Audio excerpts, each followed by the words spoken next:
এই তো আজকে তো আমরা সবাই বাইরের দেশে ঘুরতে এসেছি। আজকে তো আমরা সি ফুড খাইতে যাব।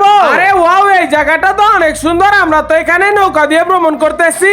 এই তো আমরা তো একজন একজন করে নৌকা থেকে নেমে গেছি, এখন তো সি ফুড খাইতে যাব। আরে ওয়াও, কত সুন্দর কাঁকড়া এখানে। এই কাঁকড়া ভাজা গুলো তো খাইতে হবে আমাকে। এই নাও আম্মু, তুমি তো একটু খেয়ে দেখো কেমন লাগে। দাদু তুমিও তো না। ইয়াম ইয়াম ইয়াম ইয়াম, অনেক মজা এটা তো খাইতে। হ্যাঁ আম্মু, তুমি তো ঠিকই বলেছো, এটা খাইতে অনেক মজা। আরে ওই তো আম্মু, দেখো এখানে এটা কি করতেছে। আরে কি, এটা তো আইসক্রিম। আমাকে এত বড় আইসক্রিম দিতেছে কেন? আমাকে তো ছোট আইসক্রিম দাও। আরে এই লোকটা তো আমার সাথে অনেক মজা করলো। যাকে আইসক্রিম তো অনেক ভালো। আরে কি আমাকে দিচ্ছে না কেন? আমার সাথে তো দুষ্টামি করতেছে। আইসক্রিম খাওয়া শেষে তো এখন আবারও আমরা সি ফুডের এলাকায় এসে পড়েছি। আরে এখানে তো আরো বিভিন্ন ধরনের সি ফুড রয়েছে। আরে এগুলো তো আমরা খাবো না, এখন তো আবার ঘুরতে যাব। বন্ধুরা, তোমরা যদি জেনে থাকো এটা কোন দেশ, তাহলে তো কমেন্টে জানাও। ওই তো আমাদের নৌকা চলে এসেছে, এখন তো আমরা সবাই চলে যাব। বন্ধুরা, তোমরা তো ভালো থেকো।